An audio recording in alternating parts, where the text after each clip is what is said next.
வருக வருக என்று வரவேற்று அவரை சிறப்புரையாற்றுமாறு கேட்டுக்கொள்கிறோம். வாழ்க வளம். ஐயா, நீங்க பேசுங்க. நன்றி ஐயா. வாழ்க வையகம், வாழ்க வையகம், வாழ்க வளமுடன். குருவே துணை.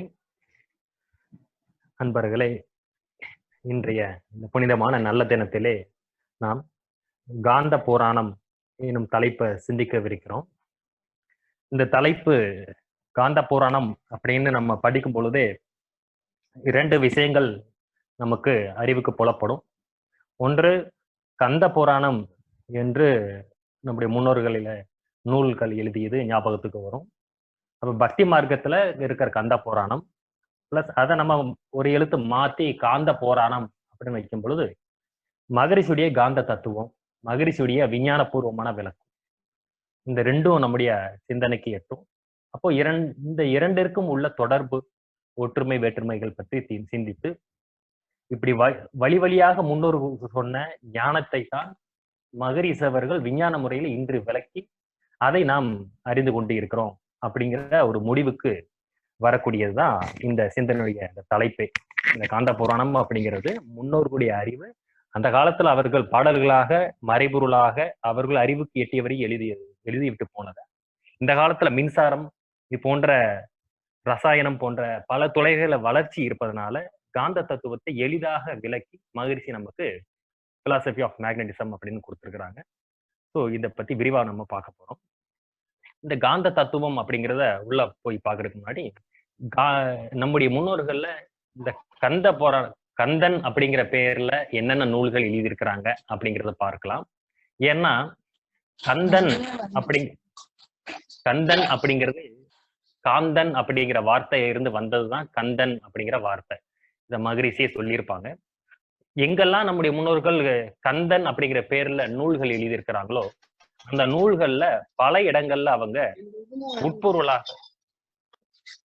உட்பொருளாக காந்த தத்துவத்தான் உள்ள சொல்லி வச்சிருக்காங்க. அந்த வகையில இந்த தலைப்புல இருக்கக்கூடிய கந்த புராணம் அப்படிங்கிற ஒரு நூல், இந்த கந்த புராணம்ங்கிற நூல் இதை எழுதியவர் ஆசிரியர் பேர் என்ன, கச்சியப்ப முனிவர் அப்படிங்கிறவர். இவர் காஞ்சிபுரத்துல வாழ்ந்தவர். 14ஆம் நூற்றாண்டுல, அதாவது 1300 1350 அது போன்ற காலகட்டத்தில் 14ஆம் நூற்றாண்டு சொல்லுவாங்க, காஞ்சிபுரத்திலே வாழ்ந்தவர். இவர் எழுதிய கந்த புராணத்துல நம்முடைய வேதாத்திரி மகரிஷியுடைய பல பிரபஞ்ச பரிணாமம், உயிரின பரிணாமம், காந்த தத்துவம் இவற்றை எல்லாமே மறைமுக பாடல்களாக பல இடங்களை எழுதியிருக்கிறாரு. அதை அடுத்து சப்ஜெக்ட் உள்ள நம்ம பார்க்கும்போது பார்ப்போம். அடுத்து 15ஆம் நூற்றாண்டுல வாழ்ந்த ஒரு மகான் இருக்கிறாரு. அவர் பெயர் அருணகிரிநாதர். இந்த அருணகிரிநாதர் அப்படிங்கிறவர் இவர் எழுதியது பல நூல்கள் எழுதியிருக்கிறாங்க. கந்தன், அதாவது காந்தன் அப்படிங்கிற பேர்ல அவர் எழுதியது கந்தர் அலங்காரம். இந்த வார்த்தையை நீங்க கேள்விப்பட்டிருப்பீங்க, பழைய படம் கூட ஒண்ணு வந்தது. கந்தர் அலங்காரம், கந்தர் அந்தாதி, கந்தர் அனுபூதி போன்ற பல நூல்கள் எழுதியிருக்கிறாங்க. இந்த அருணகிரிநாதர் திருவண்ணாமலையில வாழ்ந்தவர். இவர் மிகப்பெரிய ஒரு சித்தர், காந்த தத்துவத்தை முழுமையாக உணர்ந்த ஒரு மகான். இத சொல்றவர் யாருன்னா நம்முடைய குரு வேதாத்திரி மகரிஷி. வேதாத்திரி மகரிஷியே இவர் இந்த அருணகிரிநாதர் அப்படிங்கிற இந்த மகரிஷியை பத்தி ரொம்ப உயர்வா சொல்லி இருப்பாங்க. அதற்கு உதாரணமாக ஒரு பாடல மகரிஷி உதாரணம் காமிக்கிறாங்க. 6 முகம் அப்படிங்கிறது 6 முகம். அப்ப 5 முகம் யாரு? அவர்தான் கணபதி. அந்த 5 முகம்ங்கிறது தான் பஞ்சபூதங்கள். பஞ்சபூதங்களும் பஞ்சபூதங்களிலிருந்து காந்த ஆற்றல் தன் மாத்திரைகளாக மாறக்கூடிய அந்த தன் மாத்திரைகள், இதுதான் கணபதி. அழுத்தம், ஒளி, சுவை, மனம் அப்படிங்கிறது. இதை தாண்டி 6வதாக வந்ததுதான் மனம் அப்படின்னு சொல்லக்கூடிய 6 முகம். இப்போ பஞ்சபூதங்கள்ல பஞ்ச தன்மாத்திரைகளாக அழுத்தம், ஒளி, சுவையாக இருக்கக்கூடிய நீதான் உயிரினங்கள்ல ஓரறிவு தாவரத்துல இருந்து 6 அறிவு மனுஷன் வரைக்கும் இருக்கிற உயிர்கள்ல நீயே தான் 6வது முகமாக, அதாவது அவைகளுடைய மனமாகவும் இயங்குகிற அப்படிங்கிற ரகசியத்தை நான் விளங்கி கொண்டேன். ஆனா இதை நான் வெளி உலகத்துக்கு சொல்ல முடியல, எனக்கு நீ உதவுவாயாக அப்படின்ட்டு அருணகிரிநாதர் ஒரு பாடல் எழுதியிருப்பாரு. அத மகரிஷி சொல்றாங்க. என்னன்னா, ஏறுமையில் ஏறி விளையாடும் முகம் ஒன்று, இந்த பாடல் நமக்கு நல்லா தெரியும். சினிமால எல்லாம் அந்த பாடல் வந்திருக்கும் பழைய சினிமால. ஏறுமையில் ஏறி விளையாடும் முகம் ஒன்று, ஈசனுடன் ஞான மொழி பேசும் முகம் ஒன்று அப்படின்னு வரும். கூடும் அடியாறுகள் வினை தீர்க்கும் முகம் ஒன்று அப்படின்னு வரிசையா வந்து கடைசியில எழுதியிருப்பாரு. ஆறுமுகமான பொருள் நீ அருள வேண்டும் ஆதி அருணாச்சலம் அமர்ந்த பெருமானே என்று திருவண்ணாமலை சிவபெருமான அவர் இப்படி எழுதுறாங்க. கடைசி வரியை தான் மகரி சொல்றாங்க. ஆறுமுகமான பொருள் நீ அருள வேண்டும் பெருமானே அப்படின்னு அருணகிரிநாதர் வேண்டுவது எதை அப்படின்னா, இந்த காந்தம் தான் ஆறாவதாக உயிரினங்களில மனமாக வந்து இருக்கிறது. அதுதான் காந்தன், அதுதான் ஆறுமுகம் தெரிஞ்சுக்கிட்டேன். ஆனா இத மக்களுக்கு என்னால சொல்ல முடியல. ஏன் அப்படின்னா, ஏன் அருணகிரிநாதரால காந்த தத்துவத்தை வெளிப்படையா சொல்ல முடியல அப்படிங்கிறதுக்கு மகரிஷி ஒரு கவி எழுதுறாங்க. பொதுவான கவிதான் அது. முந்தையோர்கள் அகத்தவத்தால் முற்றுணர்ந்த போதிலும் மொழிவதற்கு உவமையின்றி முட்டி மோதி நின்றனர் அப்படின்னு எழுதியிருப்பார். முந்தையோர்கள் அருணகிரிநாதர் உட்பட, கச்சியப்ப முனிவர் உட்பட, திருவள்ளுவர் உட்பட எல்லாருமே உணர்ந்தவர்கள் தான் காந்த தத்துவத்தை. ஆனா அவங்களால சொல்ல முடியல. ஏன் அப்படின்னா அதைத்தான் சொல்றாங்க. முந்தையோர்கள் அகத்தவத்தால் முற்றுணர்ந்த போதிலும் அருணகிரிநாதர் தன்னுடைய அகத்தவத்தால காந்த தத்துவத்தையும் பிரம்மத்தையும் முற்றுணர்ந்த போதிலும் மொழிவதற்கு அவர்கிட்ட உவமை இல்லாதனால் முட்டி மோதி நின்றார். அதுதான் இந்த ஆறுமுகமான பொருள் நீ அருள வேண்டும் அப்படிங்க. இந்நாள் அப்படி முட்டி மோதி நின்றாங்க. அடுத்து என்ன சொல்றாங்க? இந்நாளோ ஏற்றம் பெற்ற மின்சாரம் கொண்டு இதனை எளிதில் விளக்கிடலாம் அப்படின்னு மகிழ்ச்சி எழுதியிருப்பாங்க. அப்ப அருணகிரிநாதர் காலத்துல அவர் எழுதிய அந்த கந்தர் அந்தாதி, கந்தர் அலங்காரம் எழுதிய அந்த காந்த புராணத்துல எந்த இடத்துலயும் அந்த அவர் காலகட்டத்துல மின்சாரம் கிடையாது. மின்சாரம்னு ஒண்ணு வச்சுதான் மகிழ்ச்சி பல உதாரணங்களை சொல்லி இருக்கிறாங்க. அதை வச்சுதான் காந்த தத்துவத்தை விளக்கவும் செஞ்சிருப்பாங்க. சோ அவரால முடியாததுக்கு காரணம் அந்த காலத்துல இருந்து அறிவியல் வளர்ச்சி அப்படிங்கிறத சொல்றாங்க. சோ மகரிஷியால் பாராட்ட பெற்ற இந்த அருணகிரிநாதர், மகரிஷி மட்டும் இவரை பாராட்டல, மகரிஷியுடைய குருவான தாயுமானவர் நமக்கு தெரியும். வள்ளலாருக்கு ஒரு 100 ஆண்டுகளுக்கு முன்பு வாழ்ந்தவர், 18ஆம் நூற்றாண்டுல வாழ்ந்தவர். அந்த தாயுமானவர் இந்த அருணகிரிநாதரை என்ன சொல்றாங்கன்னா, கந்தர் அனுபூதி சொன்ன எந்தை அப்படின்னு எழுதியிருப்பாங்க. இவர் எழுதிய நூல் என்னன்னு சொன்னோம்? கந்தர் அலங்காரம், கந்தர் அந்தாதி, கந்தர் அனுபூதி. இதுல கந்தர் அந்தாதிங்கிறத கந்தர் அனுபூதிங்கிறது தான் சொல்லுது. கந்தர் அனுபூதி சொன்ன எந்தை அப்படின்னா என் தந்தை அப்படின்னு அர்த்தம். அறிவில் உயர்ந்தவர்களை எந்தை, அதாவது தந்தை என்று புகழ்வது இயல்பு. அதான் கந்தர் அனுபூதி சொன்ன எந்தை. ஸோ மகரிஷியாலும் அவருடைய குருவாலும் பாராட்டப்பெற்ற காந்த தத்துவத்தை உணர்ந்த ஒரு மகான் இவர். சரி, இது 15ஆம் நூற்றாண்டு. இதுக்கு அடுத்து 17ஆம் நூற்றாண்டுல குமரகுருபரர் அப்படின்னு ஒரு பெரிய மகான் வாழ்ந்தாரு. அவர் தன்னுடைய 5வது வயதிலேயே திருச்செந்தூர்ல கந்தர் கலிவெண்பா அப்படிங்கிற ஒரு நூல் பாடியவர். அந்த கந்தர் கலிவெண்பாவை படித்தாலே ஃபுல் அண்ட் ஃபுல் காந்த தத்துவம் தான் இருக்கும். வெறும் 5 வயதுல. இதெல்லாம் ஒரு பெரிய மகானுடைய சோல் அட்டாச்மெண்ட் ஆகி அப்படியே பிறந்து வந்திருப்பாங்க. அடுத்து கடைசியா 19ஆம் நூற்றாண்டுல, அதாவது வள்ளலார் காலகட்டத்துல வாழ்ந்தவர் தான் தேவராயர் அப்படிங்கிற பால தேவராயர் அப்படிங்கிறவர். அவர் எழுதினா கந்த சஷ்டி கவசம் அப்படிங்கிறது. அந்த கந்த சஷ்டி கவசம், கவசம் அப்படின்னா காப்புன்னு அர்த்தம். நம்ம அருட்காப்பு சொன்னோம் இல்லையா? அருட்காப்பு அப்படிங்கிறது தான் கந்த சஷ்டி கவசம். கந்தம்ங்கிற வார்த்தை என்ன சொன்னா காந்தம். இப்போ காந்த காப்பு, நம்ம அருட்காப்புன்னு மகரிஷி சொல்றாங்க, அவரு காந்த காப்பு, கந்த காப்பு அப்படிங்கிறாங்க. நம்மளுடைய அருட்காப்புல நம்ம என்ன எப்படி செய்யறோம்? அருட்பேராற்றல் இரவும் பகலும் எல்லா நேரங்களிலும் எல்லா இப்படி சொல்றோம் இல்லையா? அப்ப என்ன நடக்குது அப்படின்னா, நம்முடைய எண்ணத்தை வைத்து, எண்ணம்ங்கிறது ஜீவகாந்தத்திலிருந்து வரக்கூடியது மூளை வழியா, நம்முடைய ஜீவகாந்த சக்தியவே பயன்படுத்தி நம்மை சுற்றி நம்ம ஒரு காந்த காப்பை இட்டுக் கொள்கிறோம். இதைத்தான் கந்த கவசம் என்று காந்த கவசமாக அவர்கள் கொடுத்திருக்கிறார். கந்த சஷ்டி கவசத்துல இருக்கிற ஒவ்வொரு உறுப்புகளையும் நினைத்து அவர் அந்த இடத்துல கான்சன்ட்ரேட் பண்ணுவது, வேல் காக்க அப்படின்னு சொல்வது. இப்போ கூட நியூஸ்ல எல்லாம் விமர்சனம் எல்லாம் வந்து பார்த்தோம். அவர்கள்லாம் அறியாமையினால அவர் அப்படி செய்யறாங்க. ஒவ்வொரு பகுதியாக நினைத்து கந்த வேல் காக்க அப்படின்னு சொல்வது நம்முடைய மகரிஷி கொடுத்த ரிலாக்ஸேஷன். என்னுடைய கைகளை நான் தளர்த்திக் கொள்கிறேன், என் பாதங்களை தளர்த்திக் கொள்கிறேன் அப்படின்னு சொல்றோம் இல்லையா? அந்த ரிலாக்ஸேஷனுடைய இன்ட்ரடக்ஷன்ல மகரிஷி என்ன சொல்லுவாங்க? இந்த ஜீவகாந்த சக்திய எந்த உடலில ஒரு இடத்துல குறைபாடு இருக்குன்னா எந்த இடத்துல நினைச்சு அதை பாய்ச்சுறோமோ அதை பாஸ் பண்றோமோ அந்த இடத்துல உள்ள குறைபாடு நீங்கிவிடும். அப்போ ஒவ்வொரு பகுதியை நம்ம நினைச்சு அப்ளை பண்றோம், அதை பாஸ் பண்றோம் ரிலாக்ஸேஷன்ல. அதே தான் கந்த சஷ்டி கவசத்துல அப்படி செய்யறாங்க. சோ கச்சியப்ப முனிவருடைய அந்த கந்த புராணத்துல இருந்து கந்த சஷ்டி கவசம் வரைக்கும் இப்ப 20ஆம் நூற்றாண்டுல கந்த குரு கவசம் அப்படின்னு ஒண்ணு வந்தது. அதுதான் சுவாமி சாந்தானந்தர் அப்படிங்கிறவர் எழுதியது. ஸோ கந்த புராணத்துல இருந்து கந்த குரு கவசம் வரைக்கும் எல்லாமே மகரிஷியுடைய அருட்காப்பு, இந்த சங்கல்பம், வாழ்த்து, இறைவனுடைய இறைவணக்கம், பிரபஞ்ச பரிணாமம், இப்படி எல்லாமே உள்ளடக்கியது தான். அதை நம்ம தெளிவாக தெரிந்து கொள்ளணும். சரி, இப்ப நாம காந்த தத்துவத்திற்கு உள்ள போகலாம்.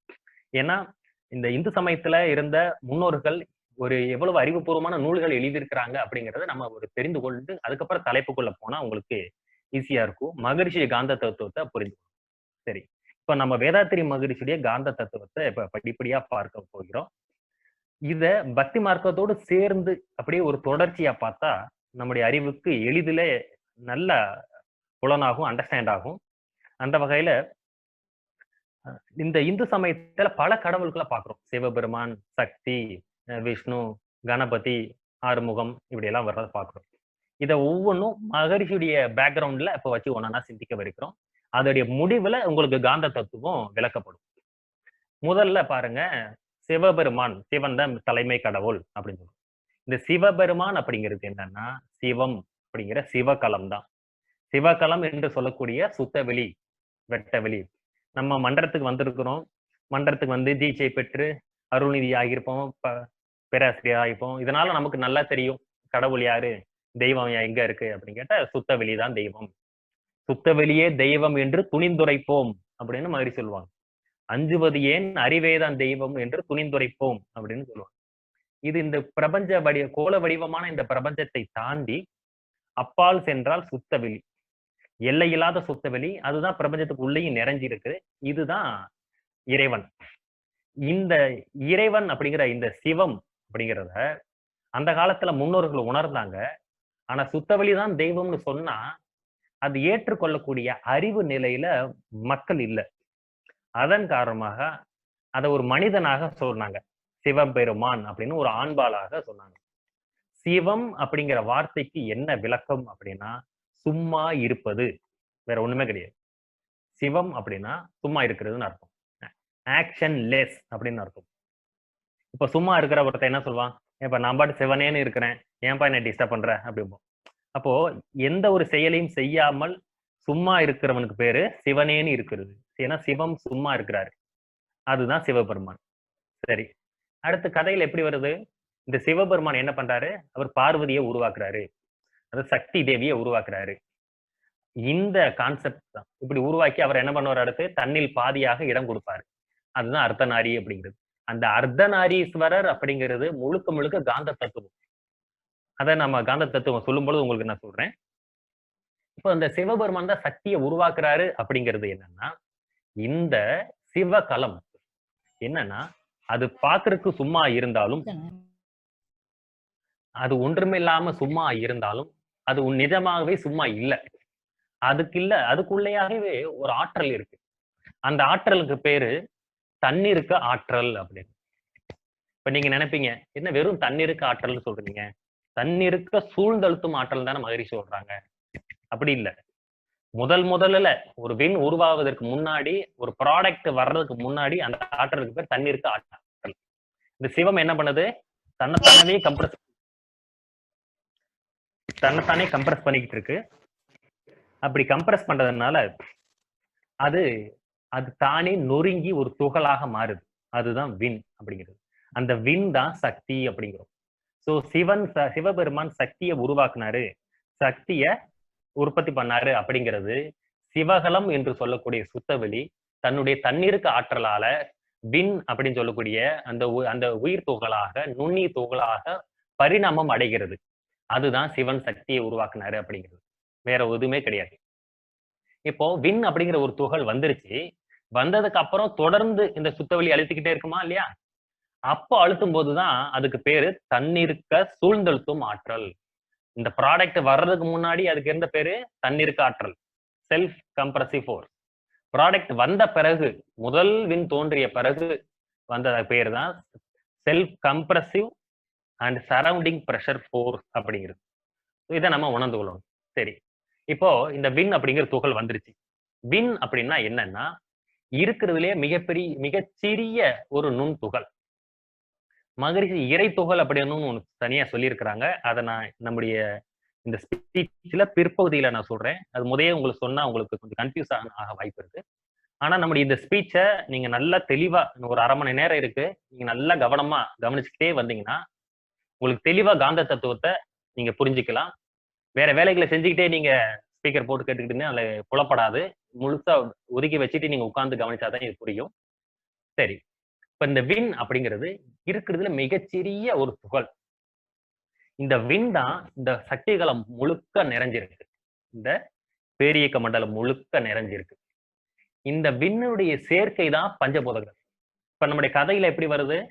சிவனும் சக்தியும், சிவன் பார்வதியை உருவாக்குறாரு. சிவனும் சக்தி சேர்ந்து ஒரு பிள்ளையை பெற்று இருக்கிறாங்க. அவர் யாருன்னா கணபதி. அந்த கணபதி அப்படிங்கிறவருக்கு 5 கை. என்ன 4 கை அவருக்கு, 5வதாக தும்பிக்கை. 5 கைன்னு வச்சு அதை எந்த இடத்துல ஒரு பேராக வைக்க முடியாதுன்னு சொல்லி யானையுடைய தும்பிக்கை முன்னாடி வந்துடும், அதை எடுத்து வச்சாங்க.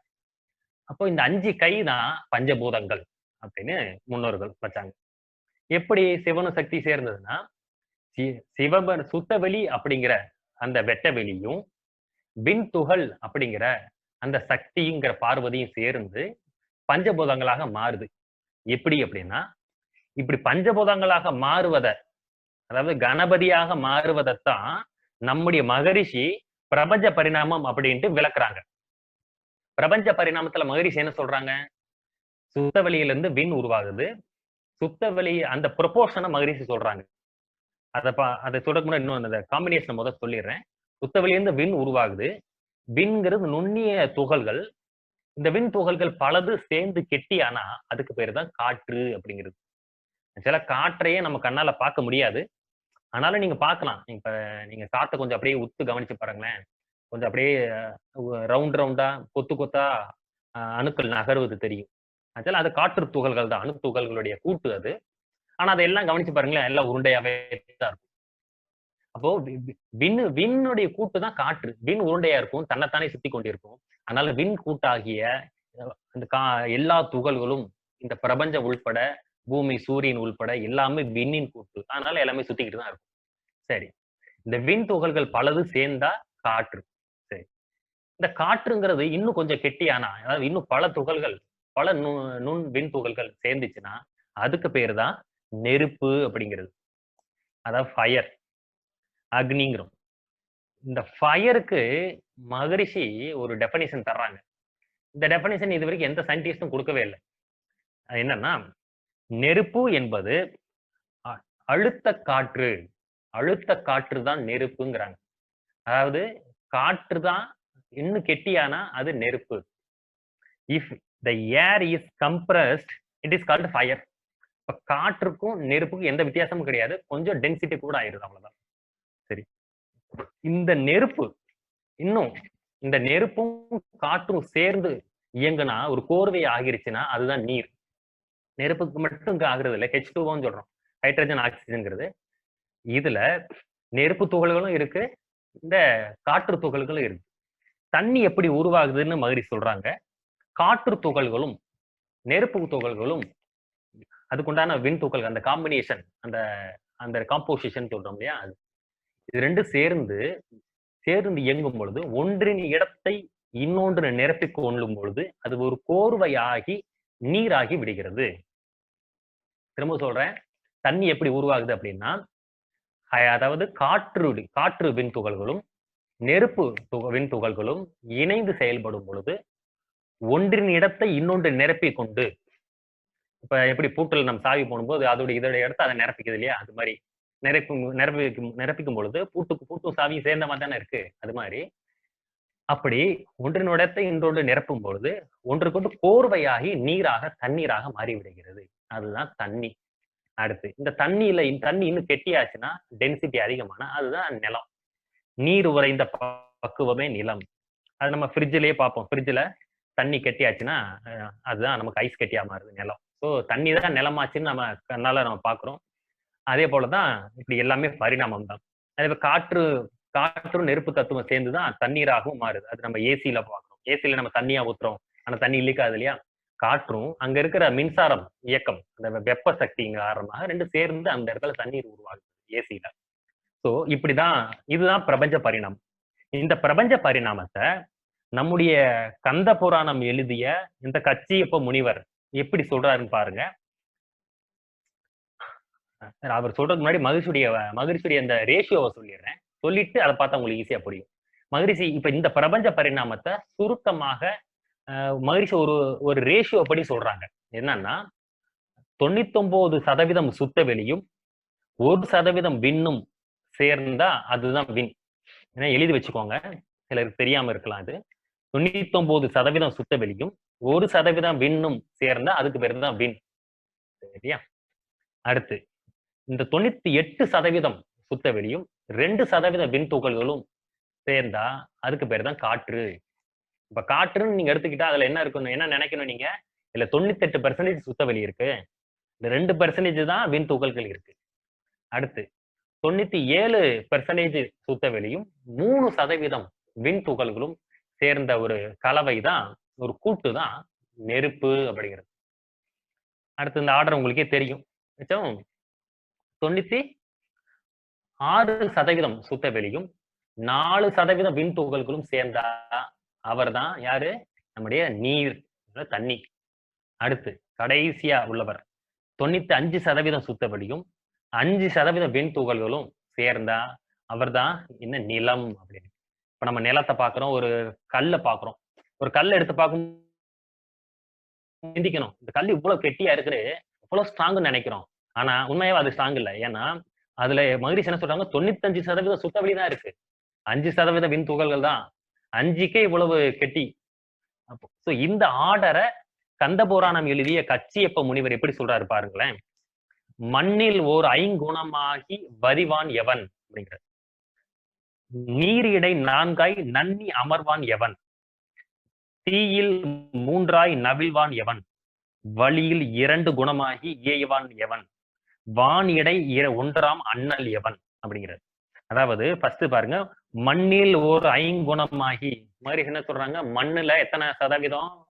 95% சுத்தம், 5% விண் இருக்குனாரா, அதைத்தான் இவர் சொல்றாரு. மண்ணில் ஒரு 5 குணமாகி வரிவான் எவன். அடுத்து நீரிடை 4ஆய் நன்னி அமர்வான் எவன். தண்ணியில 96% 4% சுத்த விண் துகள் சொன்னோமா, அதான் நீரிடை 4ஆய். அடுத்து தீயின் 3ஆய் நவிழ்வான், தீயில 3% விண் துகள். வழியில் 2 குணமாகி இயைவான் எவன் அப்படின்னா, காத்துல 2% விண் துகள் இருக்குன்னு சொன்னோமா, அதுதான் சொல்றேன். அடுத்து என்னது? விண் துகள். சக்தி களத்துல என்ன இருக்கு? 1% விண் துகள் தான் இருக்கு. அதுதான் வானிடை 1ஆம் அண்ணல் எவன். இப்படி கரெக்டா இருக்கா? இப்ப சொல்லுங்க, காந்த புராணத்துல உள்ளது கந்த புராணத்துல உள்ளது காந்த புராணமா இல்லையா? கடைசி வரையில் என்ன சொல்றாரு? கடைசியில வானிடை 1ஆம் அண்ணல் எவன் சொல்லிட்டு அக்கணபதியை அன்பு கூற தொழுகின்றோம் அப்படிங்கிறாரு. கணபதி யாரு? 5 கை உள்ளவர். அந்த 5 கை தான் பஞ்சபூதங்கள். அந்த பஞ்சபூதங்கள் எப்படி சுத்த வெளியிலிருந்து வந்துச்சுங்கிறத தெளிவா சொல்லிட்டு பொதுவாக இப்படி எழுதிட்டாரு. இப்படி இவர் சொன்னதை மாணிக்க வாசகரும் சொல்றாங்க. மாணிக்க வாசகர் எப்போ 8ஆம் நூற்றாண்டு காலத்துல வாழ்ந்தவர் சொல்றாங்க. அவர் 1000 வருஷத்துக்கு முன்னாடி வாழ்ந்திருக்கிறாரு. அவரே பாருங்க என்ன சொல்றாருன்னா, பாரிடை 5ஆய் பறந்தாய் போற்றி. பார்னா உலகம், உலகத்துல அது மண்ணு, அதுல 5% விண் துகள் சொன்னோமா, அதுதான் பாரிடை 5ஆய் பறந்தாய் போற்றி, நீரிடை 4ஆய் நிகழ்ந்தாய் போற்றி. தண்ணியில 4. அடுத்து தீயிடை 3ஆய் திகழ்ந்தாய் போற்றி, தீயில 3. வழியிடை 2ஆய் விளைந்தாய் போற்றி, காட்டல் 2%. அடுத்து வெளி இடை 1ஆய் மகிழ்ந்தாய் போற்றி, வெளி இடை 1ஆய் சுத்த வெளியில 1% விண் துகள் இருந்தா அதான் விண்ணு. கடைசி வார்த்தையை பாருங்க, வெளின்னு சொல்லிட்டாரா. அப்ப சிவபெருமானேன்னு எழுதிய மாணிக்க வாசகர் கூட வெளிங்கிற வார்த்தையை பயன்படுத்துறாங்க. இப்படிதான் அங்கங்க மறைமுகமா தான் சொல்லியிருப்பாங்க. காரணம் என்ன? அவங்களுடைய சூழ்நிலை எப்படி, மக்களுடைய அறிவு நிலை, அரசாங்க சூழ்நிலை காரணமாக வெளிப்படையா சொல்ல மாட்டாங்க அவங்க. சரி, இப்போ மகரிஷி சொல்லக்கூடிய பிரபஞ்ச பரிணாமத்தை தான் கந்த புராணத்திலையும் மாணிக்க வாசகருடைய திருவாசகத்திலையும் நம்ம பார்க்கிறோம். சரி, இதுதான் கணபதிங்கிறது பார்த்துட்டோம். அப்ப விநாயகன்ங்கிற ஒரு வார்த்தை இருக்கு இல்லையா, அது என்ன அப்படின்னா, அந்த வார்த்தைய மகரிஷி பிரிச்சு சொல்றாங்க. வினை பிளஸ் நாயகன் அப்படின்னு. வினை பிளஸ் நாயகன். வினைகளை நாயகமாக வைத்துக்கொண்டு ஆட்சி செய்பவன். நம்முடைய உடம்புல 7 சக்கரங்கள் இருக்கா? இந்த 7 சக்கரங்களுக்கு 7 கடவுள்கள் சொல்லுவாங்க. இதெல்லாம் கற்பனை தான். இருக்கிறது ஒரே கடவுள் தான். ஆனா ஒவ்வொருத்துக்குள்ள அறிவாகத்தான் அவங்க சொல்லி இருக்கிறாங்க. மூலாதாரத்துக்கு கடவுள் யாரு? கணபதிங்கிறாங்க. மூலாதாரத்துல என்ன இருக்கு? நம்முடைய உயிர் இருக்கு. நமக்கு முதுகு தண்டு முடியிற இடத்துல மூலாதாரம் இருக்கு. அது அங்கதான் நம்முடைய உயிர் மையம். அதாவது குழந்தைகளுக்குன்னா தலையில இருக்கும். மெச்சூரிட்டிக்கு முன்னாடி வரைக்கும் 14 வயசு முன்னாடி வரைக்கும் அவங்களுக்கு தலையில. ஸோ எந்த இடத்துல நம்முடைய உயிர் மையம் இருக்கோ அதுதான் அது அந்த மனிதனை பொறுத்த வரைக்கும் அது மூலாதாரம். மூலாதார கணபதியே அப்படின்னு நம்ம சொல்றோம். ஏன் அவர் அந்த இடத்துல சொல்றோம்னா, மூலாதாரத்திற்கு கடவுள் விநாயகருங்கிறதுனா வினை பிளஸ் நாயகன். உன்னுடைய மூலாதாரத்துல, அதாவது உன்னுடைய உயிர் மையத்துல உங்க அப்பா அம்மா, உங்க தாத்தா பாட்டி, உங்க முன்னோர்கள், நீங்க செஞ்ச பாவ புண்ணியம் எல்லாம் உங்களுடைய கருமையத்துல இருக்குப்பா, உயிர் மையத்துல இருக்கு. ஆனால் நீ எந்த நல்லது கெட்டது ஆரம்பிக்கிறதுக்கு முன்னாடி உன்னுடைய வினைப்பதிவுகளை தராசுல வச்சு அளந்து கொஞ்சம் அதை பத்தி கணிச்சுக்கிட்டு எந்த ஒரு காரியத்தில் நீ ஈடுபடு அப்படின்னு சொன்னாங்க. இதுதான் பிள்ளையார் சொல்லி போட்டு செயல் எதுவும் தொடங்கு அப்படிங்கிறதுக்கு அர்த்தம் இதுதான். ஒருத்தர் ஒரு கொலை செய்ய போறான் அப்படின்னா, ஏற்கனவே நம்முடைய கருமையத்தில் இவ்வளவு பாவப்பதிவுகள் இருக்கு, இவ்வளவு கஷ்டத்துக்கு வந்துகிட்டு இருக்கோம். அந்த வினைகளை நாயகமாக வைத்துக் கொண்டுதான் இறைவன் என்னைய ஆட்டி படைச்சு இவ்வளவு கஷ்டத்தை கொடுத்துட்டு இருக்கிறாரு. இதுக்கு மேல நான் டென்ஷன் ஆகி இன்னொருத்தனை போய் அடிச்சு கஷ்டப்படுத்தி இன்னும் இந்த வினைகளை கூட்டணுமா அப்படிங்கறத சிந்திச்சு செயல்படுப்பா அப்படிங்கிறது தான் பிள்ளையார் சொல்லி போட்டு செயல் எதுவும் தொடங்குன்னு சொன்னது. வேற ஒண்ணுமே கிடையாது. சரி, இப்ப நம்ம காந்த தத்துவத்துக்கு வருவோம். இவர் இப்பதான் ஆறுமுகத்துக்கு வர்றோம். சிவபெருமான் யாரு, பார்வதி என்ன, சக்தி என்ன, அடுத்து கணபதி என்னன்னு பார்த்துட்டோம். இப்பதான் காந்த தத்துவத்துக்கு வரும். இந்த பஞ்சபூதங்களாக வந்துட்டோம். ஆறாவதாக உயிர்களிலே மனமாக இருப்பதுதான் முருகன் அப்படிங்கிறது. நீங்க கவனிச்சு பாருங்க, நம்ம நாட்டுல முருகன் வழிபாடு அப்படிங்கிறது தென்னிந்தியாவில மட்டும்தான் இருக்கும். நார்த் இந்தியாவுக்கு போனவங்களுக்கு தெரியும். வட இந்தியாவுல முருகன் வழிபாடே இருக்காது. எங்கேயாவது ரேர் கேஸா இருக்கலாம். அவங்களை பொறுத்த வரைக்கும் சிவனுக்கும் சக்திக்கும் ஒரே ஒரு மகன் தான், அவர் தான் கணபதி, விநாயகன். ஆனா முருகனை பத்தி அவங்களுக்கு தெரியும், ஸ்கந்தான்னு சொல்லுவாங்க. நம்ம கந்தன்கிறத அவங்க ஸ்கந்தர் அப்படிம்பாங்க.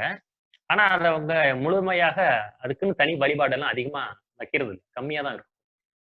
ஏன் அப்படின்னா, அதுக்கு மகரிஷி அவங்க ஒரு கேள்விக்கு இந்த பதில் சொல்றாங்க. ஏன் இந்த தென்னிந்தியாவுல மட்டும், தமிழ்நாட்டுல தான் முருகன் கோவில்கள் அதிகமா இருக்கு, வட இந்தியாவில இல்லையே அப்படின்னு. அதுக்கு மகரிஷி சொல்றாங்க, பஞ்சபூதங்களிலே இறைவன் சுத்தவெளி விண்ணாகி விண்ணின் சேர்க்கை பஞ்சபூதங்களானது. பஞ்சபூதங்களிலும் காந்த ஆற்றல் பஞ்ச தன்மாத்திரைகளாக இயங்கிக் கொண்டிருக்கிறது.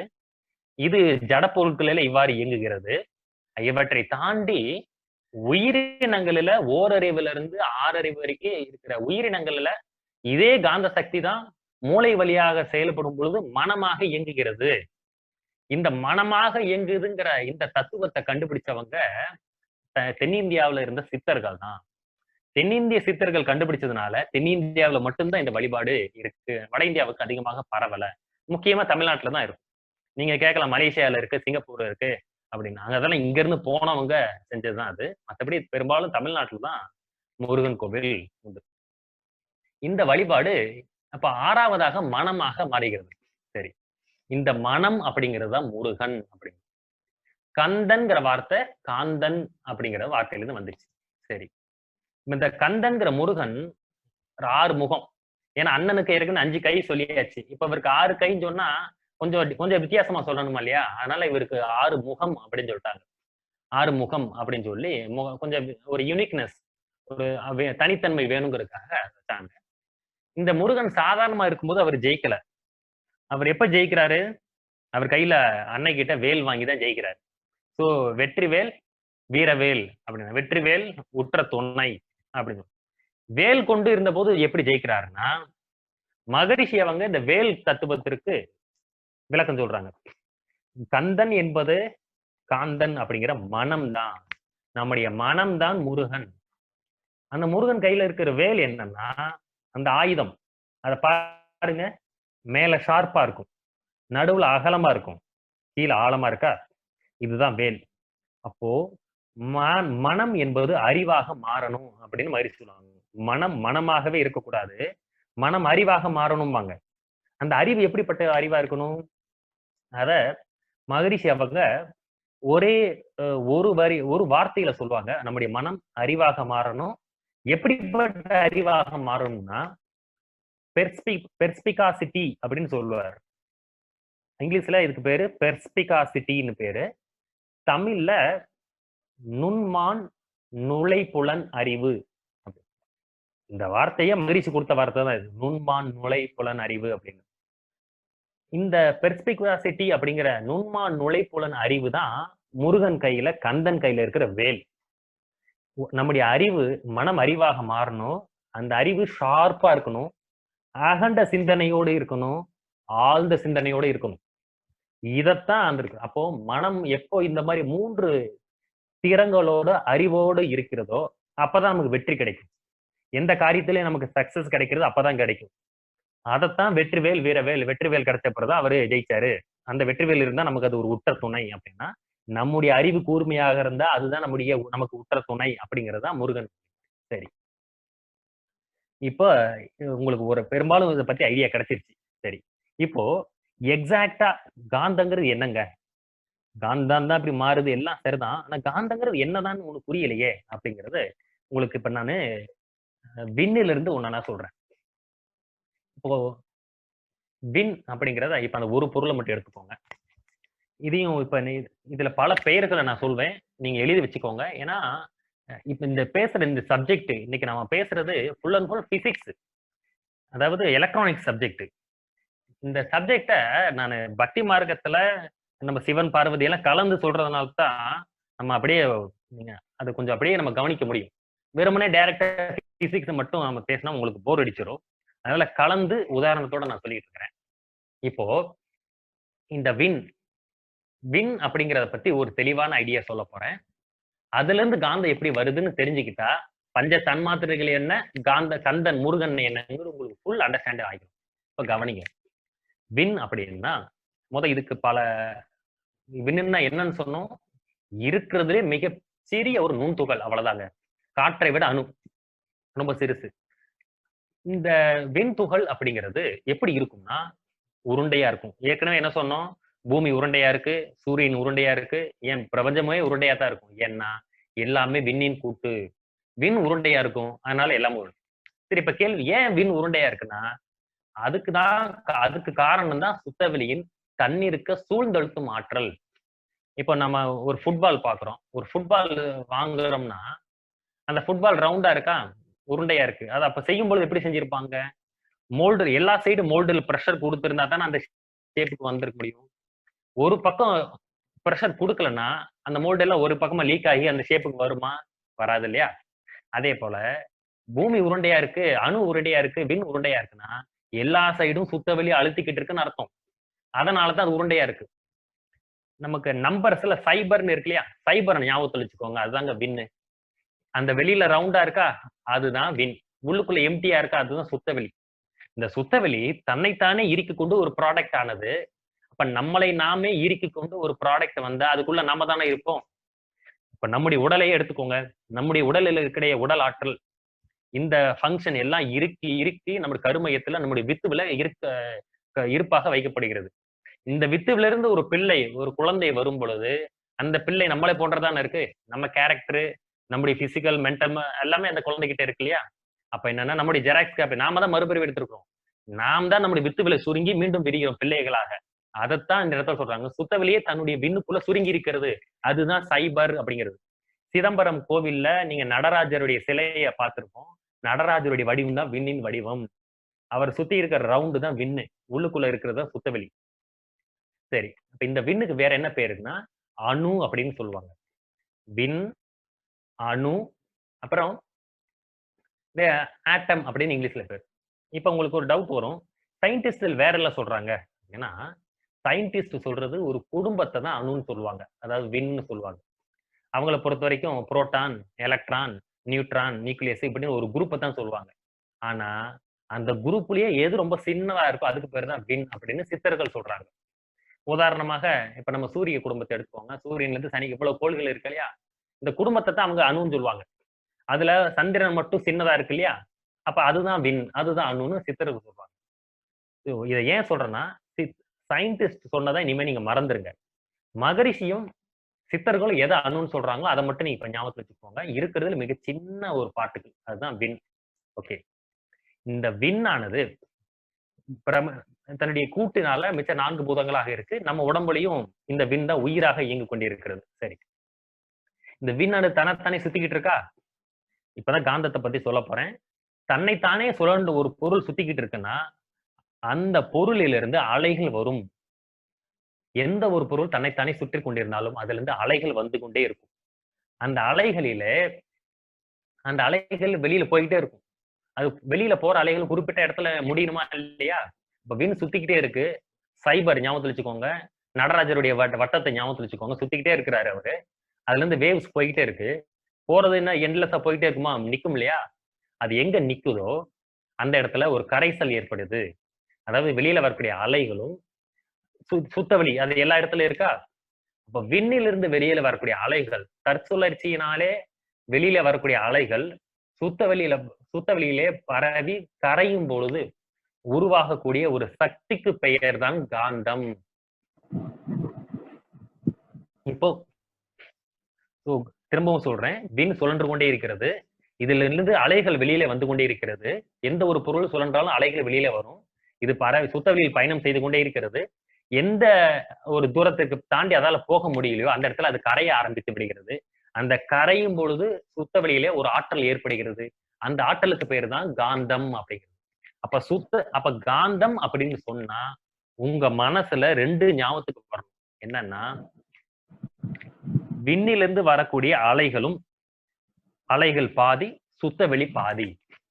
இந்த காந்தத்தை புரிஞ்சுக்கிறதுக்கு மகரிஷி ஒரு உதாரணம் சொல்றாங்க. எந்த ஒரு மகானும் இப்படி இவ்வளவு எளிமையாக விளக்கம் சொல்ல மாட்டாங்க. இப்ப நீங்க ஃப்ரிட்ஜ்ல இருந்து நீங்க ஐஸ் கட்டி எடுக்கிறீங்க. ஐஸ் கட்டி எடுத்து தண்ணியில போட்டா என்ன ஆகும்? நார்மல் தண்ணியில போட்டா என்ன ஆகும்? அந்த தண்ணி ஃபுல்லா ஜில்லுன்னு ஆகிருதா? ஐஸ் கட்டி கரைஞ்சிருது. ஐஸ் கட்டி இல்லாம போயிருது. ஆனா தண்ணி மாற்றம் ஆயிருதா? ஜில்லுன்னு ஆயிருதா? இதுதான் விண்ணிலிருந்து அலைகள் வருது. அது சுத்தவெளியில கரையுது. கரைஞ்ச உடனே இந்த அலைகள் இல்லாம போயிருது. ஆனா சுத்தவெளியுடைய அந்த ஆற்றலுக்கு பேர் என்ன? இப்போ காந்தம்னு பேரு. தண்ணி ஜில்லுன்னு ஆகுற மாதிரி சுத்தவெளி காந்தமாகிறது. இதுதான் நம்முடைய விண் அப்படின்னு சொல்லக்கூடிய அந்த விண்ணிலிருந்து வரக்கூடிய காந்தம். ஓகே, அப்படியா? ஓகே, இன்னும் எவ்வளவு நேரம் இருக்கு? நண்பர்களுக்கு சரி, நண்பர்களுக்கு சொல்லிருங்க. நன்றி, வாழ்க வளம். நண்பர்களை, இன்னும் ஒரு 10 நிமிடம் தான். இந்த 10 நிமிடம் நீங்க நல்லா கவனிச்சீங்கன்னா காந்த தத்துவம் உங்க கையில இருக்கும். அவ்வளவு எளிமையாக புரிந்துவிடும். சரி, காந்தம்னா என்னன்னு பார்த்தோம். சுத்த வெளியில இருந்து அந்த விண் மைக்க கொஞ்சம் மியூட் பண்ணிக்கோங்க. மனோகரன் சார் கொஞ்சம் மியூட் பண்ணிக்கோங்க. விண் அப்படிங்கிற சுத்த வெளியிலிருந்து விண் அப்படிங்கிற அந்த துகள்களிலிருந்து வெளியே வரக்கூடிய அலைகள் பரவி கொண்டே இருக்கின்றன. அது சுத்தவெளியில கரையும் பொழுது உருவாகக்கூடிய எனர்ஜிக்கு பேரு தான் காந்தம். அந்த எனர்ஜில 2 கான்ட்ரிபியூஷன் இருக்கு. ஒரு பக்கம் சுத்தவெளியுடைய சக்தி இருக்கு, இன்னொரு பக்கம் விண்ணுடைய அலைகள் சக்தி இருக்கு. இந்த 2 சேர்ந்துதான் காந்தம். இந்த காந்தம் தான் சிவபெருமானுடைய அர்த்தநாரீஸ்வரர் தோற்றம். சிவன் அதுல என்ன? சிவன் பாதி சக்தி பாத்தீங்கன்னா இருக்கா? சிவன் தான் சக்தியை உருவாக்குறாரு. உருவாக்கி மீண்டும் தன்னில் பாதியாக இடம் கொடுக்கிறாருங்கிறது என்னன்னா, சுத்தவெளிங்கிற சிவகாலம் தான் விண் துகள்களை உருவாக்குது. அதனுடைய தற்சுழற்சி வேகத்துல இருந்து வெளியில வரக்கூடிய அலைகளை மறுபடியும் சுத்தவெளியை கரைந்து அதுல உருவாகக்கூடியதான் காந்தம் அப்படிங்கிறதுதான். விண்ணும் சுத்தவெளியும் சேர்ந்ததுதான் காந்தம் அப்படிங்கிறதுதான். பார்வதியும் சிவனும் சேர்ந்ததுதான் அர்த்தநாரி அப்படின்னு கொண்டு வந்தாங்க. அடுத்து இப்போ ஓகே, காந்தம்னு தெரிஞ்சுக்கிட்டோமா? அது ஒரு சக்தி, பாதி உள்ளது. இப்போ பஞ்ச தன்மாத்திரைகளை சொல்றோம். அடுத்து காந்த முருகன் தத்துவத்தை பார்க்கலாம். கணபதி அப்படிங்கிறது பஞ்சபூதங்கள் சொன்னோம். விண், காற்று, நெருப்புங்கிற அழுத்த காற்று, அப்புறம் நீர், நிலம். இதுதான் பஞ்சபூதங்கள். இந்த பஞ்சபூதங்கள்ல 5 விதமான காந்த சக்தி உருவாகும். அந்த வகையில எங்கெல்லாம் விண் துகள்கள் மட்டுமே இருக்கோ அங்கிருந்து வெளியே வரக்கூடிய அந்த காந்தத்துல, அங்க உருவாக்கக்கூடிய காந்தத்துல தொடு உணர்வு அப்படிங்க மட்டும் இருக்கும் உயிர்கள்ல. உதாரணமா ஒரு மரம் இருக்கு. மரத்துக்கு தொடு உணர்வு தானே நம்ம பார்க்கிறோம். அந்த தொடு உணர்வு பார்த்தீங்கன்னா, அந்த ஒரு மரம் இருக்கு. நம்ம போய் தொட்டாதான் அதுக்கு தெரியும். அதுக்கு கண்ணு கிடையாது, காது கிடையாது. யாராச்சும் நம்மள தொடும் பொழுது, அந்த மரத்த தொடும் பொழுது யாரோ நம்மள தொடுறாங்க அப்படின்னு ஃபீல் பண்ணும். மத்தபடி எதுவுமே கிடையாது. அப்போ அந்த மரத்துடைய உடல்ல என்ன இருக்கு? விண் துகள்கள் மட்டும் தான் அந்த இடத்துல இருக்கு. மற்ற கண்ணு, காது, மூக்கு எதுவுமே இல்ல. தோல் அப்படிங்கிற அந்த தோல் புலன் தான் இருக்கு. தோல் வழியாக விண்ணுடைய ஆற்றல், விண் சுழற்சியினால் வரக்கூடிய காந்த அலைகள் செலவாகும் பொழுது, அழுத்தம் அப்படிங்கிறது உணரப்படுகிறது. சரியா? அடுத்து காற்று. காற்றுல இருக்கிற விண் துகள்கள்ல இருந்து வெளியே வரக்கூடிய அலைகளால ஒரு காந்தம் உருவாகுதுன்னா, அந்த கூட்டுல உருவாகக்கூடிய காந்தத்துல சவுண்ட் அப்படிங்கிற ஒலி அப்படின்னு உருவாகும். அதுதான் சங்கு அதுக்கு உதாரணம். காற்றுல இருந்தா தான் காற்று இருந்தா தான் நமக்கு சவுண்ட் கேட்கும். அடுத்து நம்ம ஸ்கூல்ல எல்லாம் கூட படிச்சிருப்போம் இல்லையா? வெற்றிடத்தில் ஒலி பரவாதுன்னு கேள்விப்பட்டிருப்போம். அது இதுதான். காற்று இருந்தா தான் அது பரவும். அப்போ இது 2வது. 3வது என்ன? நெருப்பு. நெருப்பு இருக்கிற இடத்துல தான் வெளிச்சம் உண்டாகும். இப்ப நம்ம நெருப்பு மூட்டுறோம். நெருப்பு ஒண்ணு ஆட்டோமேட்டிக்கா வெளிச்சம் வந்துருது இல்லையா? நமக்கு ஹீட் வேணுங்கிறதுக்காக இப்ப நம்ம அடுப்பை பத்த வைக்கிறோம். நமக்கு தேவை அந்த இடத்துல வெப்பம் தான். லைட் தேவையில்லை. ஆனால் அங்க லைட் வருது இல்லையா? கரண்ட் போனா அடுப்பே வெளிச்சமா தான் இருக்கும். அப்போ நெருப்பு அப்படிங்கிற இடத்துல வெளிச்சம் அப்படிங்கிறது தானாகவே வந்துருது. அங்க இருக்கிற காந்த ஆற்றலினால. அடுத்து 4வதாக பாருங்க தண்ணி. தண்ணி இருக்கிற இடத்துல டேஸ்ட் அப்படிங்கிற சுவை அப்படிங்கிறது வந்துடும். இந்த சுவை கொஞ்சம் மியூட் பண்ணிக்கோங்க. ஏன் கொஞ்சம் டிஸ்டர்பன்ஸா இருக்கு. மனோகரன்.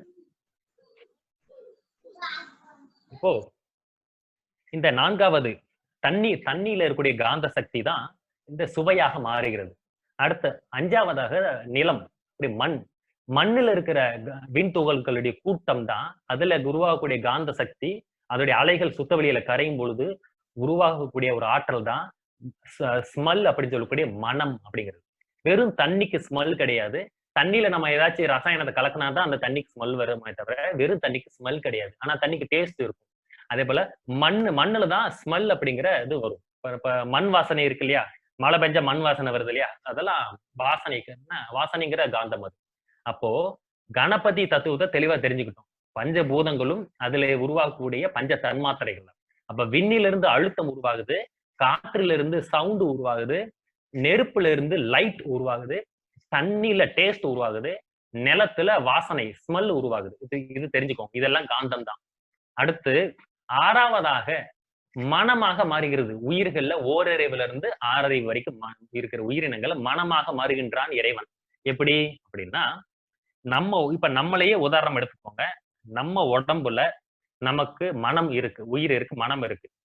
நம்ம மனசுங்கிற இந்த கந்தன் எங்க இருக்கிறாரு உடம்புல அப்படின்னா, நம்ம உடம்புல உயிர் இயங்கி கொண்டிருக்கிறது. உயிரின் படற்கை நிலையே மனம் அப்படின்னு மாதிரி சொல்றாங்க இல்லையா? உயிரின் படற்கை ஆற்றலே மனம். எப்படி மனமா இயங்குதுன்னா, நம்ம உடம்புல பஞ்சபூதங்கள் இருக்கு. சரி, 4 பூதங்கள் நமக்கு தெரியுது. 5வதாக விண் அப்படிங்கிற பூதம். இது உடல் முழுக்க கோடிக்கணக்கான விண் துகள்கள். வெளியில இருக்கும்போது அதுக்கு பேரு விண் துகள்கள். உடம்புக்கு உள்ள இருந்தா அதுக்கு பேரு உயிர் துகள்கள்.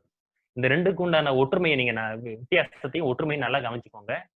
வெளியில இருந்தா அதுக்கு பேரு விண் துகள்கள், உடம்புக்குள்ள இருந்தா அதுக்கு பேரு உயிர் துகள். சோ விண்ணுனாலும் சரி, உயிர்னாலும் சரி, அணுனாலும் சரி, இந்த 3மே ஒண்ணுதான். ஓகே, சரி. இப்போ நாம இந்த 3 ஒண்ணு தெரிஞ்சுக்கிட்டோம். உடம்புக்குள்ள கோடிக்கணக்கான விண் துகள் இயங்கிக் கொண்டிருக்கு. ஒரு கொத்தாக உயிராக இயங்கிட்டு இருக்கு. அந்த ஏற்கனவே சொன்ன மாதிரி எந்த ஒரு பொருள் தன்னைத்தானே சுழண்டு கொண்டிருந்தா அதுல இருந்து அலைகள் வருமா? அப்ப நம்முடைய உயிர் துகள்களுடைய கூட்டத்திலிருந்து அலைகள் வரும் இல்லையா? அந்த உயிர் துகள்கள் இருந்து வரக்கூடிய கூட்டம் தான் நம்முடைய தோல் வழியாக போகும் பொழுது, இப்ப நம்ம உட்கார்ந்து நம்ம ஃபீல் பண்ற மாதிரி அழுத்தம் நமக்கே தெரியுது இல்லையா? அப்ப எப்படி ஃபீல் பண்றீங்க நீங்க உட்கார்ந்து இருக்கிறீங்க. உங்க உயிர்ல இருந்து வரக்கூடிய அலைகள் தான் உங்க தோல் வழியாக மாறும் பொழுது, ஆமா நான் உட்கார்ந்து இருக்கிறேங்கிற அந்த பிரஷர் உங்களுக்கு தெரியுது. அதே இது நம்ம சாப்பிடும் பொழுது உங்களுடைய நாக்கு வழியாக டேஸ்டாக மாறுது. எப்படி பஞ்ச தன்மாத்திரைகள்.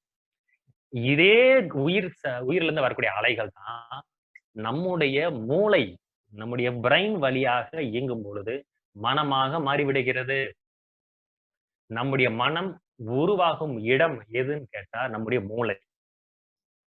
இதற்கு மகரிஷி வழியில நம்ம மின்சாரத்தை உதாரணமாக கொண்டு விளக்கம் சொல்லுவோம். மகரிஷி அந்த கவியில என்ன சொன்னாங்க? முந்தையோர்கள் அருணகிரிநாதர் முற்றுணர்ந்த அகத்தவத்தால் முற்றுணர்ந்த போதிலும் மொழிவதற்கு உவமையின்றி முட்டி மோதி நின்றார். இந்நாள் ஏற்றம் பெற்ற மின்சாரம் கொண்டு எளிதில் விளக்கிடலாம் சொன்னாங்க இல்லையா? அந்த மின்சாரத்தை வச்சு மனதை புரிந்து கொள்ளலாம். நீங்க இப்ப டியூப் லைட் நம்ம வீட்டுல இருக்கும். நம்ம வீட்டுல லைட் இருக்கு, டியூப் லைட் இருக்கு. டியூப் லைட் சுவிட்ச் போட்டா வெளிச்சம் வருது. இதுதான் நம்முடைய மனசுக்கு உதாரணம். எப்படின்னா, கண்ணுக்கு தெரியாத கரண்ட், எலக்ட்ரிசிட்டி இருக்கு இல்லையா? அந்த கண்ணுக்கு தெரியாத கரண்ட் தான் நம்முடைய டியூப் லைட்டை கிராஸ் பண்ணும் பொழுது கண்ணுக்கு தெரியக்கூடிய வெளிச்சமாக மாறிவிடுகிறது. எப்படி அப்படின்னா, வெளிச்சமாக மாறுவதற்கு தேவையான கண்டென்ட் அந்த டியூப் லைட்டுக்கு உள்ள இருக்கும். அதுதான் புளோரசன்ட் பவுடர் அண்ட் கேஸ் அப்படின்னு சொல்லுவாங்க. புளோரசன்ட் கேஸ் உள்ள இருக்கும், புளோரசன்ட் பவுடர் ரெண்டுமே உள்ள வச்சிருப்பாங்க. அப்போ கண்ணுக்கு தெரியாத எலக்ட்ரிசிட்டி இதன் வழியா பயணம் செய்யும் பொழுது, கிராஸ் பண்ணும் பொழுது, அது தன்னுடைய நிலையில் தன்மாற்றம் அடைந்து வெளிச்சமாக மாறிவிடுகிறது. இதே போலத்தான் கண்ணுக்கு தெரியாத விண் துகள்கள், அதாவது உயிர் துகள்களிலிருந்து வரக்கூடிய இந்த ஜீவகாந்த சக்தி நம்முடைய மூளை அப்படிங்கிற அந்த டியூப் லைட் வழியாக கிராஸ் பண்ணும் பொழுது அது மனமாக மாறிவிடுகிறது. அப்ப டியூப் லைட்டுக்குள்ள இருக்கிற கண்டென்ட்னாலதான் அது மாறுது. அப்ப நம்முடைய மூளையில என்ன கண்டென்ட் இருக்குன்னா, நமக்கு மெமரி இம்பிரிண்ட்ஸ் இருக்கு, நமக்கு ஞாபக பதிவுகள் இருக்கு. நம்ம தவம் பண்றது மூளையை வச்சுதான், நம்ம சிந்திக்கிறது, கோவப்படுறது, டென்ஷன் எல்லாமே மூளையை வச்சுதானே. நம்முடைய ஃபங்க்ஷன் இங்கதான் இருக்கு. காரணம் என்ன? மனம் பிறக்கும் இடம் இந்த மூளை. இதத்தான் மாதிரி சொல்றாங்க, உயிரின் படர்க்கை நிலையே மனமாக இயங்குகிறது அப்படிங்கிறது. அப்போ கரண்ட் டியூப்லைட்டை கிராஸ் பண்ணும் பொழுது வெளிச்சமாக மாறுவது போல நம்ம உடம்புக்குள்ள இருக்கிற பயோ கரண்ட் ஆனது நம்முடைய மூளைங்கிற டியூப்லைட் வழியா போகும் பொழுது இந்த மனம் அப்படின்னு சொல்லக்கூடிய வெளிச்சமாக மாறிவிடுகிறது. இதுதான் காந்தம் அப்படிங்கிற கந்தன் தத்துவம். ஓகே, அப்போ வெளியில உயிரில்லாத பொருட்கள்ல வெறும் தன்மாத்திரைகளாக அழுத்தம், ஒளி, சுவை, மனமாகத்தான் இயங்கிக்கிட்டு இருக்க. ஆனா உயிர் இருக்கக்கூடிய பொருட்கள்ல தாவரத்துல இருந்து 6 அறிவு வரைக்கும் இருக்கிற உயிர்கள்ல மூளை வழியாக இயங்கும் பொழுது மனமாக மாறிவிடுகிற அது ஒரு ஸ்பெஷல் வேல்யூ அப்படிங்கிறாங்க. ஏன் அதை ஸ்பெஷல் வேல்யூன்னு சொல்றோம்? முன்னோர்கள் சொன்னாங்க அப்படின்னா, இந்த மனம்ங்கிறத வச்சுதானே நம்ம தவம் பண்றோம்.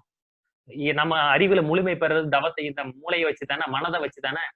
அப்ப பஞ்ச தன்மாத்திரைகளை வச்சு ஞானம் பெற முடியாது. ஆனா 6வது தன்மாத்திரை ஆகிய இவரை வச்சு மனதை வைத்துக் கொண்டு இறைவனை உணரலாம். துரியாதீத தவம் செய்யலாம், நித்தியானந்த தவம் செய்யலாம். அப்ப எல்லா தவமும் செய்வதற்கு, அறிவில முழுமை பெற அடைவதற்கு சுத்த வெளியானது உயிரினங்களிலே மூளை வழியாக மனமாக, ஆறுமுகனாக, காந்தனாக, கந்தனாக மாறினால் மட்டும்தான் அவர் தன்னையே உணர முடியும். அப்போ அப்பனுக்கு புத்தி சொன்ன பிள்ளை அப்படின்னு முருகனை சொன்னதுக்கு என்னன்னா, அப்பாவே சுத்தவெளிங்கிற அப்பாவே தன்னை உணர்ந்து கொண்டது முருகன் அப்படிங்கிற தத்துவமாக வந்த பிறகுதான். இதுதான் கந்த புராணம் அப்படிங்கிறத முன்னோர்கள் கச்சியப்ப முனிவர் அப்படி சொன்னத முன்னோர்கள் அவர்கள் இருந்து அருணகிரிநாதர், குமரகுருபரர், தேவராயருடைய கந்த சிருஷ்டி கவசம் உட்பட எல்லா கந்த குரு கவசம் வரைக்கும் எல்லாரும் சொன்னதை மகரிஷி தெளிவுபடுத்தி நமக்கு சொல்லி இருக்கிறாங்க அப்படிங்கிறத உணர்ந்து கொள்வோம். ஒரே ஒரு பாயிண்ட் மட்டும் சொல்லி முடிச்சுக்கிறேன். அந்த இறை துகள் அப்படின்னு ஒரு இடையில சொல்லியிருந்தேன். அதை பத்தி நான் சொல்றது எனக்கு நேரம் இல்லை. சுத்தவெளியிலிருந்து விண் வருது, விண்ணுடைய சேர்க்கை 4 பூதங்கள் மிச்சம். ஓகே, இறை துகள் அப்படிங்கிற கான்செப்ட மகரிஷி அவங்க பிற்காலத்துல தான் கண்டுபிடிச்சாங்க. இந்த இறை துகள்னா என்ன அப்படிங்கறத சுருக்கமா சொல்லிடுறேன். சுத்தவெளியிலிருந்து விண் வருதா, இந்த விண்ண மகரிஷிக்கு முன்னாடியே திருமூலர் கண்டுபிடிச்சிட்டாரு. அத ஒரு பசுமாட்டுடைய முடியை எடுத்து விட்டத்துல 1 லட்சம் கூறு நீங்க போட்டீங்கன்னா அதுதான் விண், அதுதான் உயிரின் வடிவம் எழுதியிருப்பாரு. சரி, இது மெஷின்ல கண்டுபிடிக்க முடியாது. ஆனா மகரிஷிக்கு ரொம்ப நாளா ஒரு யோசனை, இல்ல இந்த விண்ணுக்கும் முன்னாடி ஏதோ ஒண்ணு இருக்கு அப்படின்னு பாக்குறாரு. அப்படி ஒண்ணு கண்டுபிடிச்சு அதுதான் இறை துகள்னு பேர் வைக்கிறாரு. இந்த இறை துகள்கள் பல சேர்ந்த கூட்டு தான் விண். நம்ம என்ன சொன்னோம்? சுத்தவெளியிலிருந்து விண் வந்துச்சுன்னு சொன்னோமா? இப்போ இதத்தான் திருமூலர் வரைக்கும், மகரிஷி கூட தன்னுடைய முற்காலத்துல வரைக்கும் இதைத்தான் கண்டுபிடிச்சாங்க. ஆனா இந்த பிற்கால ஆராய்ச்சியை சேர்த்துக்கிட்டீங்கன்னா சுத்த வெளியிலிருந்து முதலில் வந்தது இறை துகள். அந்த இறை துகள் பல சேர்ந்ததுதான் விண்ணு. இறை துகள் அப்படிங்கிறது விண் அப்படிங்கிறது ஒரு லட்டுன்னு வச்சுக்கோங்க. லட்டு எதுல செய்வாங்க? பூந்தியை வச்சுதானே செய்வோம். பூந்தி துகள்கள் பல சேர்ந்தா அதான் லட்டு. அதுபோல இறை துகள்கள் பலது அப்படிங்கிற அந்த பூந்தி துகள்கள் பல சேர்ந்தா அந்த தொகுப்புக்கு பேரு தான் விண் அப்படின்னு சொல்லக்கூடிய லட்டு. ஓகே, சரி. அப்ப இறை துகள் நம்ம வீடு இருக்கு, வீட்டுக்கு செங்கல் இருக்கு இல்லையா? வீடுதான் விண் துகள். அந்த வீட்டுக்குள்ள ஒவ்வொரு செங்கல் தான் இறை துகள். சரி, இப்போ இந்த விண் சுழன்று கொண்டே இருக்கு, வெளியில அலைகள் வருதுன்னு சொன்னோமா? அது மகரிஷி இதுக்கு முன்னாடி வரைக்கும் அலைகள் வருது அலைகள் வருதுன்னு சொல்லிக்கிட்டு இருந்த மகரிஷி தான் தன்னுடைய ஆராய்ச்சியில இறைத்துகளை கண்டுபிடித்த பிறகு அந்த அலைகள் என்னங்கிறது சொல்றாரு. என்னன்னா, இந்த விண் அப்படிங்கிற லட்டு சுத்திக்கிட்டே இருக்கு. லட்டு சுத்திக்கிட்டே இருக்கு, உள்ளுக்குள்ள இருந்து அலைகள் வருதா? அப்படி வெளியில வரக்கூடிய அலைகள் என்னன்னா, உள்ளுக்குள்ள இருக்கக்கூடிய இறை துகள்கள், உள்ளுக்குள்ள இருக்கிற பூந்தி துகள்கள் தான் வெளியில ஓடிக்கிட்டு இருக்கு. வெளியில கரைஞ்சு ஓடிக்கிட்டு இருக்கு. அப்ப வெளியில வரக்கூடிய இறை துகள்கள் தான் இந்த அலைகள். ஓகே, இந்த அலைகளுக்கு அப்படிங்கிற இந்த இறை துகள்களை கரையும் பொழுதுதான் இந்த காந்தம், ஏற்கனவே சொன்ன காந்தம். அப்போ விண்ணிலிருந்து வரக்கூடிய இறை துகள்களும் சுத்த வழியும் சேர்ந்து கரைந்து உருவாகக்கூடிய ஆற்றல் தான் காந்தம் அப்படிங்கிறது. முதல்ல என்ன சொன்னோம்? விண்ணிலிருந்து வரக்கூடிய அலைகள் சொன்னோம். இப்ப விண்ணிலிருந்து வரக்கூடிய இறை துகள் சொன்னோம். இறை துகள் தான் அலைகள், அலைகள் தான் இறை துகள்கள். இறை துகள்களின் கூட்டு தான் இந்த விண் அப்படிங்கிறது தெரியும். இந்த ரெண்டுத்துக்கு உண்டான பெயர் வித்தியாசத்தை மட்டும் சொல்லிட்டு நான் என்னுடைய உரையை நிறைவு செய்கிறேன். இந்த இறை துகளுக்கு மகரிஷி சில பேர் கொடுத்திருக்கிறாங்க, எழுதிக்கோங்க. ஃபர்ஸ்ட் பேரு இறை துகள், காட் பார்ட்டிகிள். நீங்க இந்த சயின்டிஸ்ட் சொல்ற காட் பார்ட்டிகிளா நீங்க மறந்துருங்க, அவங்க சொல்றதெல்லாம் வேற. அவங்க இன்னும் மகரிஷி அளவுக்கு வரல. சோ இறை துகள் ஒரு பேரு. ரெண்டாவது பரமாணு. பரமாணு, இதை ஏன் பரமாணுன்னு சொன்னார்னா, ஏற்கனவே விண்ணம் அணுன்னு சொல்லியாச்சு. விண், உயிர், அணு, இந்த மூணுமே ஒண்ணு. அப்ப இது வித்தியாசப்படுத்தி சொல்லணுமா? அதனால இறை துகளுக்கு பேரு பரமாணு. பரம அணு, பரமன்னா இறைவன், இறைவன் கிட்ட இருந்து வந்த அணு தான் இறை துகள். இறை துகள்ங்கிறது, இறைனா பரமன், துகள்னா அணு. அப்போ இறை துகள், அடுத்து பரமாணு, மூணாவது ஒரு பேரு சுழலும் சுத்தவெளி. இதையும் எழுதி வச்சுக்கோங்க. இந்த வார்த்தையை நீங்க சிந்திச்சீங்கன்னா உங்களுக்கு ஈஸியா புரிஞ்சிடும். இறைத்துகளுக்கு மொத்தம் 3 பேர் இருக்கு. இறைத்துகள், அப்புறம் பரமாணு, சுழலும் சுத்தவெளி. ஓகே, இதனுடைய இந்த இறைத்துகளின் கூட்டாகிய விண்ணுக்கு மொத்தம் 3 பேர் சொன்னோம். ஒண்ணு விண்ணு, இரண்டாவது அணு, மூணாவது உயிர். இந்த மூணுமே ஒன்றுதான். வெளியில இருந்தா அதுக்கு பேரு விண், உடம்புக்குள்ள இருந்தா அதுக்கு பேரு உயிர். அவ்வளவுதான். சோ இந்த அளவுக்கு இந்த காந்த தத்துவத்தை, இந்த காந்த புராணத்தை விளக்கி என்னுடைய உரையை நான் நிறைவு செய்கிறேன். இந்த ஒரு அருமையான வாய்ப்பை அளித்த மயிலாப்பூர் அறிவித்திருக்கோயிலுக்கு என்னுடைய நெஞ்சார்ந்த நன்றியை சொல்லி என்னுடைய உரையை நிறைவு செய்கிறேன். சந்தேகங்கள் எதுவும் இருந்தா நீங்க கேட்கலாம். நன்றி, வாழ்க வளமுடன்.